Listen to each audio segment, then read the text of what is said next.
Here we continue in this session, we continue getting an understanding where we left off about man's dilemma. The Old Testament, which is the Old Covenant, is filled with God's example of blessings and reward. It records that blessings are promised for obedience of His commandments, and also the cursing and punishments for disobedience. To prove that the carnal flesh will not and indeed cannot be made compatible with the Spirit of the Messiah, God instituted the feast of Pentecost at Sinai, Mount Sinai. At Pentecost, He made the symbols of wheat and leaven to show clearly that the nature of the flesh will puff up and become arrogant. Pentecost, the cloven tongues of fire, is about exposing the duality of ego. So what can save man from this body of death? The Word of God says in Proverbs chapter 18 verse 20 and 21, it says, life and death is in the power of the tongue. Cloven tongues separated. On one side is life, and on the other side is death. It depends on what we confess, life or death.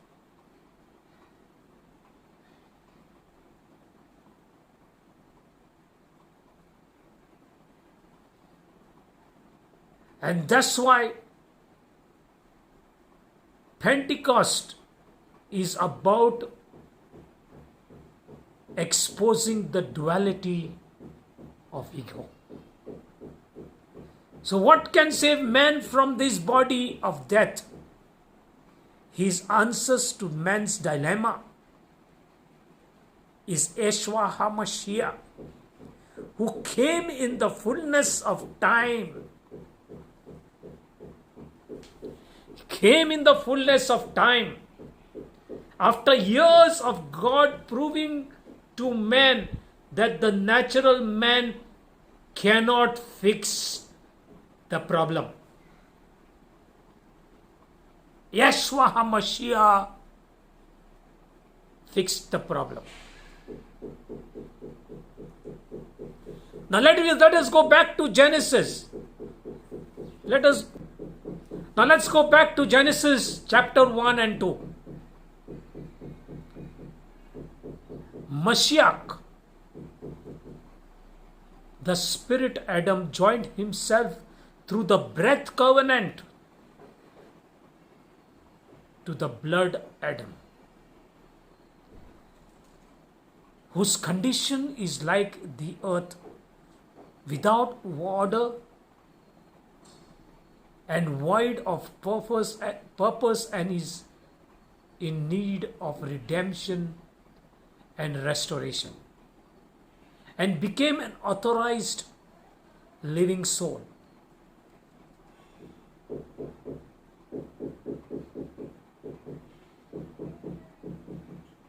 Mashiach, that is Yahweh, having the eternal life of the Father, united himself with this earthy man who under the fallen condition of earth,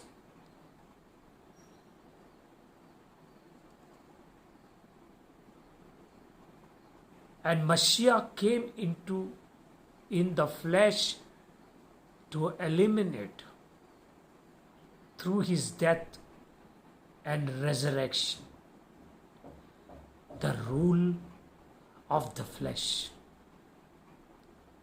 He, by his death and resurrection, instituted the spirit rule. Thus God came to destroy the power of flesh without destroying the flesh. The Holy Spirit in Ephesians 2:15 summarizes this story. Mashiach, having abolished in the flesh the enmity, even the law of commandments contained in ordinances which were spiritual, which were contrary to the flesh, to make in himself a new man. One new man, quality of humanity from two.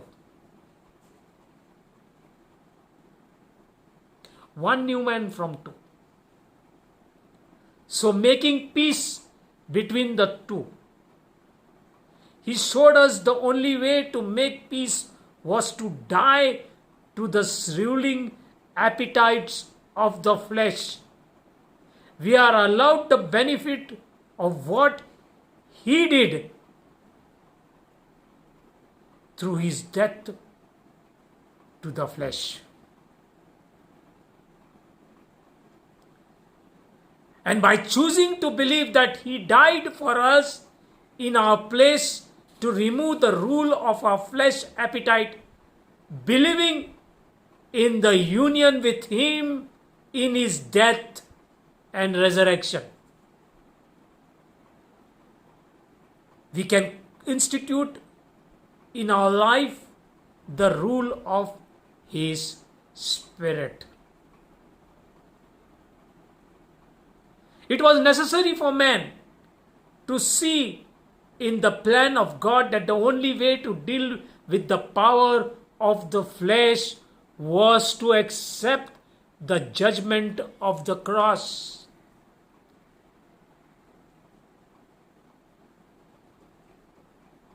The truth is simple. Mashiach hid himself in the earthy man, and through covenant and commandments and ordinances and statutes, he condemned sin, which is the flesh.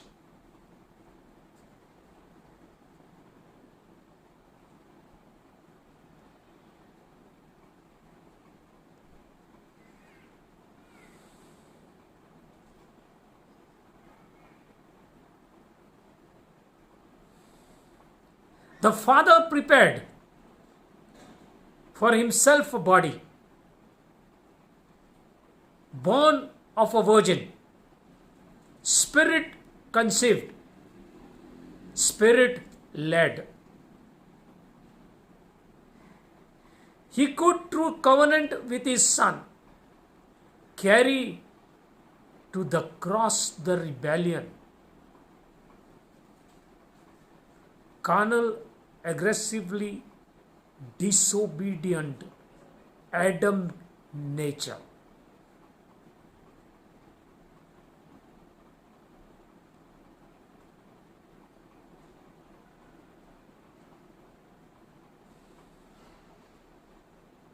Which is with the form of godliness and void of God's purpose,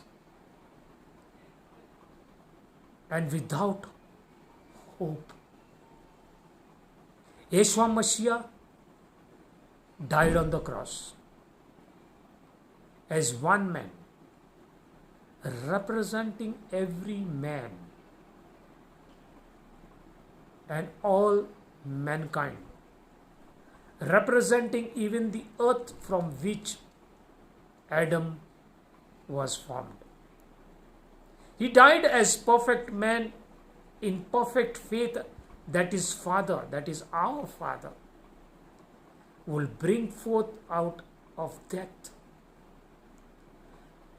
and the grave the new overcomer model. Still a man with a body, but now different in that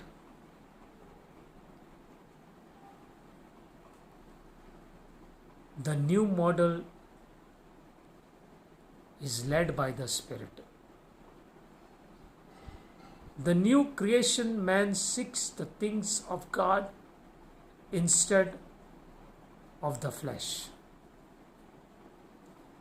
This is believers' new and now nature. Hallelujah.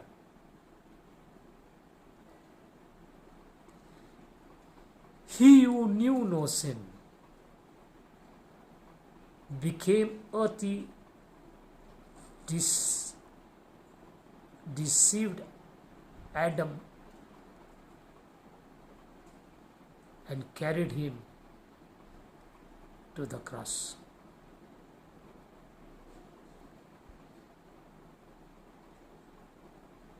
Where is the problem?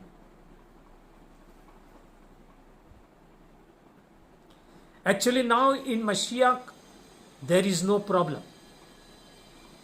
The problem now, the most wonderful and the most exciting opportunity of fulfilling man's purpose is experiencing the Mashiach life in your body and my body. Released from all guilt and condemnation, and having every ordinances which was against us removed totally and forever.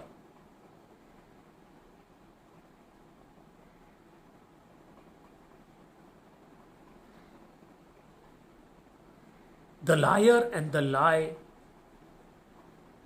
has been destroyed. That is Satan's lies, who keeps on condemning us.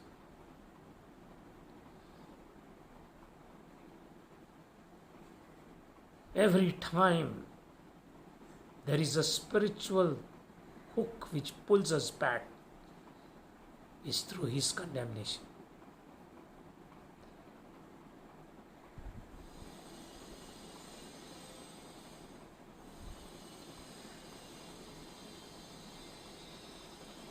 Didn't God reveal his plans in a pattern for a corporate priesthood in the Levites?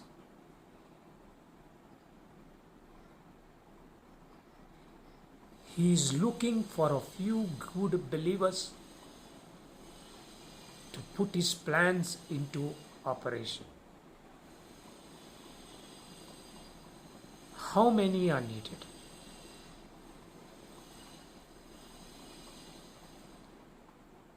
Put this plan into operation. If the Levites of Exodus chapter 3 verse 39 are a pattern, God needs 22,000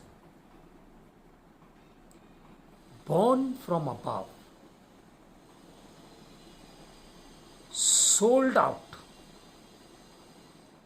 and submissive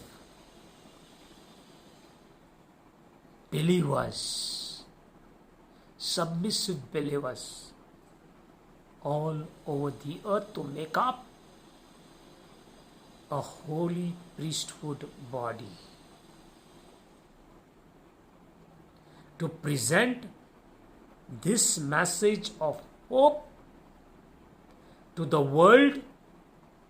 Hope is the anchor of the soul which enters within the veil.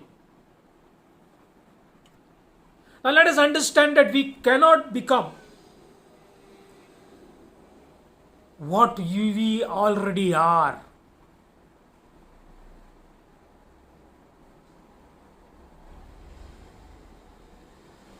But we can come back to where we have never been.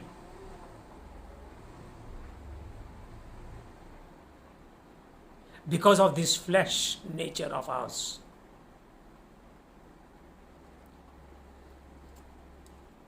I believe that God wanted Israel while they were in the wilderness to learn that the promised land was not geographical but spiritual. Moses said to them, "For this commandment which I command thee this day is not hidden from thee, neither is it far off. It is not in heaven, that thou should say,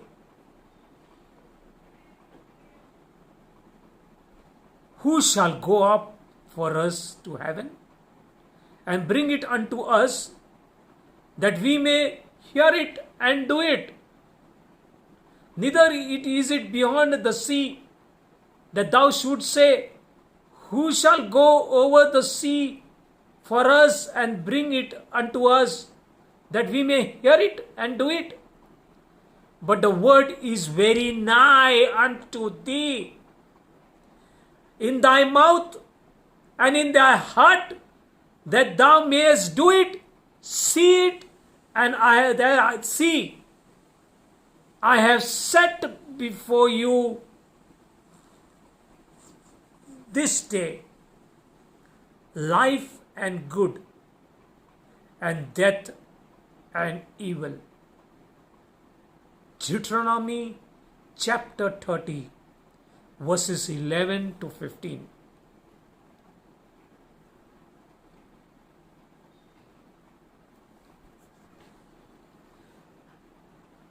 Doesn't it sound a lot like what Yeshua said? The kingdom of heaven cometh not with observation, neither shall they say, Lo, here, or lo, there. For behold, the kingdom of God is within you. He said it in Luke chapter 17, verses 20 and 21.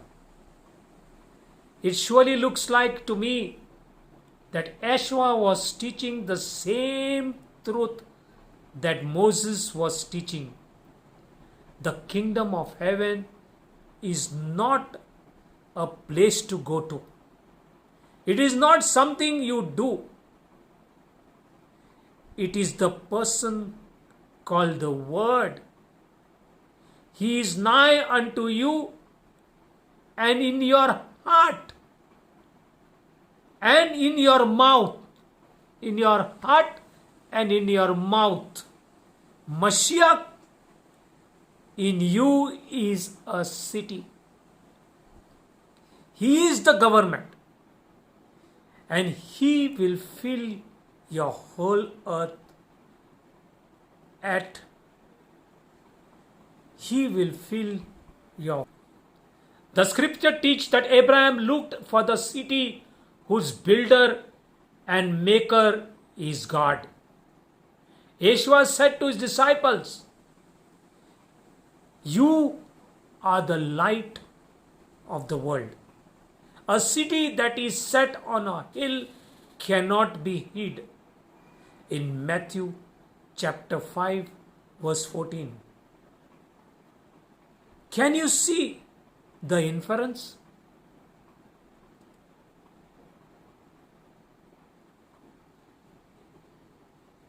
The light of Mashiach which is given to us is the city that cannot be hidden. The word translated city in Hebrew in Strong's number 5892 IR AYAR, that means to open the eyes, to awake,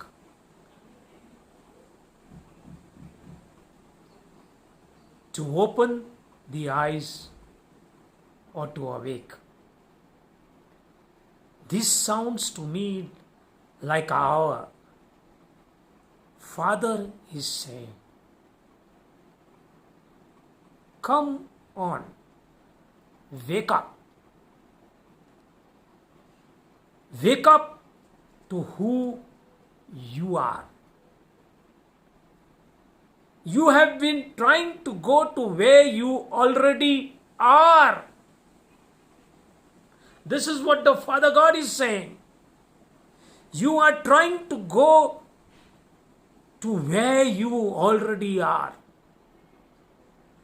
Wouldn't it be something to get there only to find that you have been there all the time?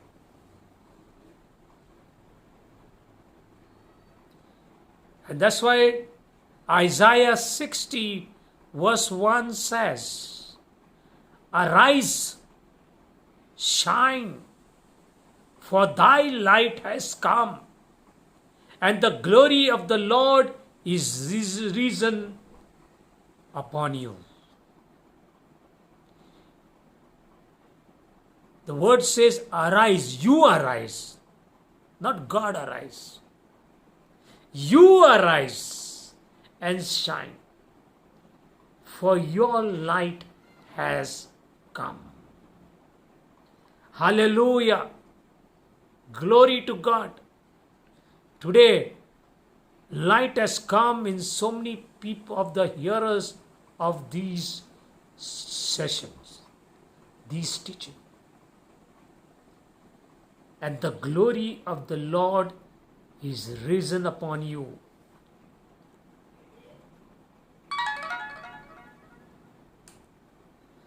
Let me introduce you to the most basic message of the tabernacle. It most often overlooked. It will help us to understand why the presence of God did not reside in the tabernacle until Moses has anointed every part. In Exodus chapter 22 verse 32, in Exodus chapter 40 verse 9 to 16, in Exodus chapter 40 verse 34, we in our physical visibility are the tabernacle of God. The priest, the anointed on their white linen coats, anointed through the gift of righteousness, portrayed and purified and sanctified.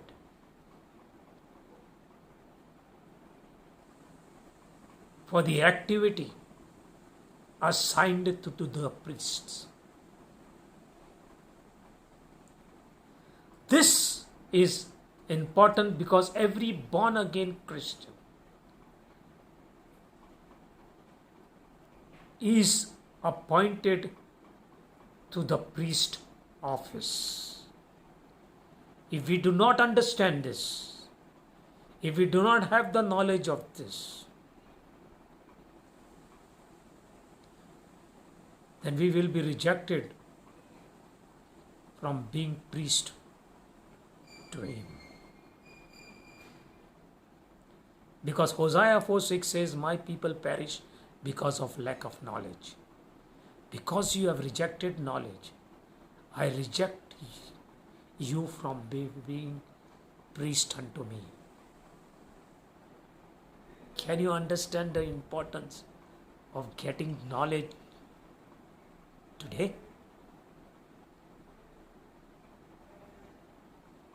We are all appointed to be in the priest's office.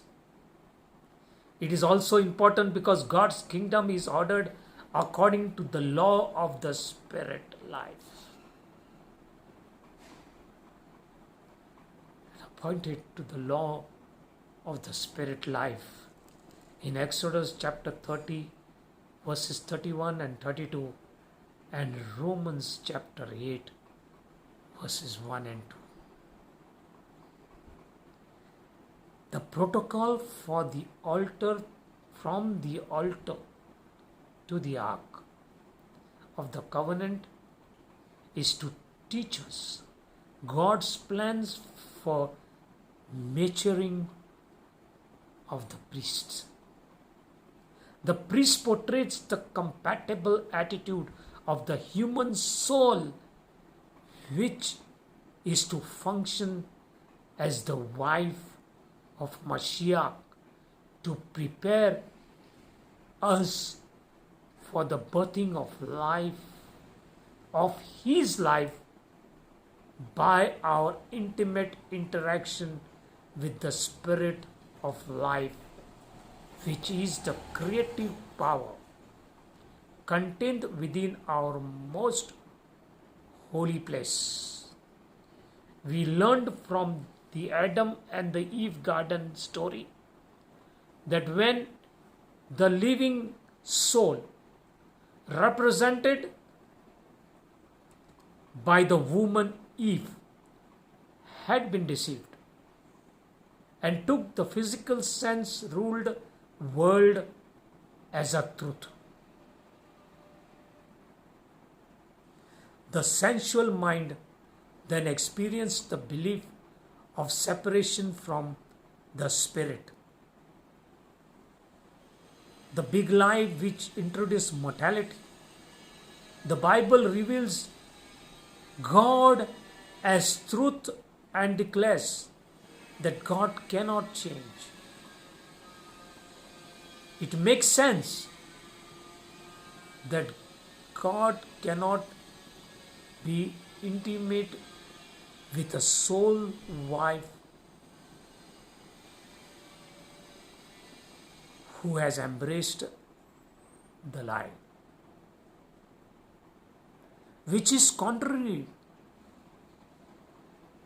to His eternal truth. The tabernacle pageant is to teach the living soul, played by the priests, how to reconnect and become the submissive bride or wife of the Mashiach.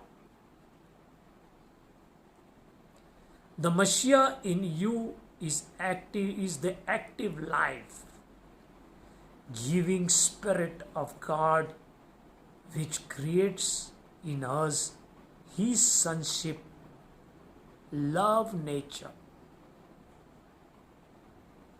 instead of the ego-driven human nature. The focus on Mashiach removes the focus from the ego-driven self and manifests the love nature of our Father for others. God is love giver. Just remember, the anointed, Christed righteous priest is who you are, fulfilling oneness between the soul and the Mashiach spirit.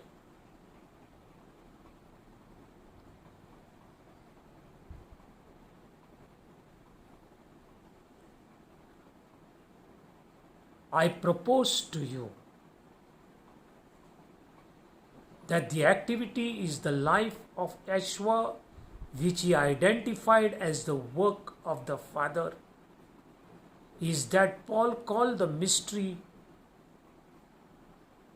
of the Mashiach. Paul called it the mystery of the Mashiach.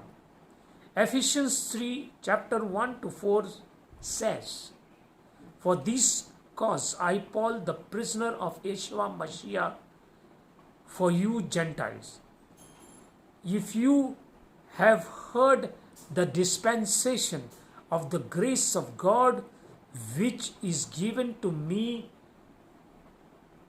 to your word, to you word, how that by revelation he made known unto me the mystery." Mashiach is the mystery, and I prepare to you that mystery explains how the Heavenly Father, the invisible God, could live his life through his Son. Yeshua said in John 9, chapter 3 and 4, Yeshua answered and said, "Neither hath this man sinned, nor his parents, but that the words of God should be made manifest in him.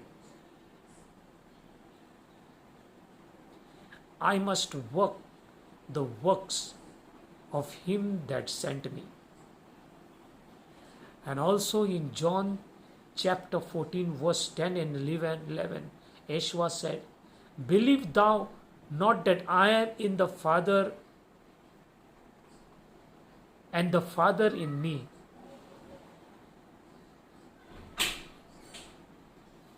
The words that I speak unto you, I speak of not of myself, but the Father that dwelleth in me. He doeth the works.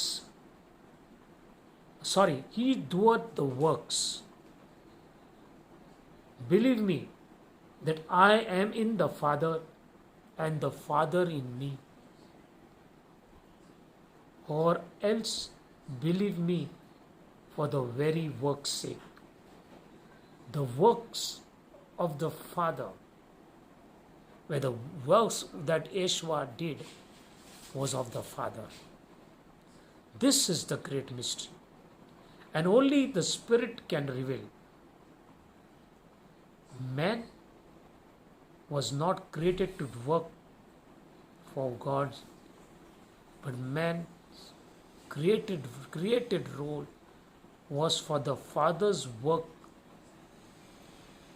to be manifest through man. That is the mystery of the Mashiach in you and me. The transfiguration in Matthew chapter 12, chapter 17, verse 2. And he, Yeshua, was transfigured before them, and his face did shine as a sun, and his remnant was white as the light. Peter, James, and John were given the miraculous ability to see the Shekinah glory of the presence of the Father in Yeshua HaMashiach. They saw beyond the physical humanity into the mystery of the Mashiach. They saw the divine energy of the seed. They saw the mystery of the Mashiach. They saw the Father indwelling and filling the tabernacle. In short, Peter, James, and John saw the truth. The Hebrew word Shekinah in Strong's describes Yahweh's presence in the completed tabernacle. Exodus chapter 40, verses 34 to 35. And the glory of the Lord, that Yahweh, filled the tabernacle, and the word actually means Yahweh's Yahovah dwells. It literally means that God is at home within his tabernacle. And when he is at home, it means man is Father's house. In my Father's house are many mansions, that is the dwelling place, in John chapter 14 verse 2.